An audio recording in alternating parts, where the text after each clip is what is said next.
90s வந்து கவர்மெண்ட்டோட privatisation policy வந்து இவரோட பிஸ்னஸுக்கு கொஞ்சம் ஹெல்ப் பண்ணுது. அதுவும் இவருக்கு கொஞ்சம் நல்லா இருக்குது.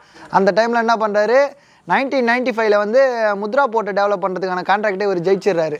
அதுக்கப்புறமா என்ன நடக்குதுன்னா, முத்ரா போர்ட் வந்து இந்தியாவோட லார்ஜஸ்ட்டு கமர்ஷியலைஸ்டு போர்ட்டாக மாறுது.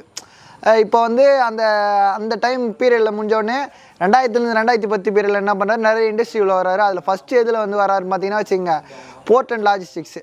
அதானியோட ப்ரைவேட் போர்ட்ஸ் வந்து இருக்கிறதுலே ரொம்ப பெரிய போர்ட்ஸாக இருக்குது, ப்ரைவேட் போர்ட்ஸ், அதாவது துறைமுகத்தில். அதுக்கப்புறமா என்ன பண்ணுறாரு, அவரோட ப்ரைவேட் போர்ட்ஸ் தான் வந்து நிறைய ஹார்பர்ஸை வந்து கண்ட்ரோல் பண்ணுது.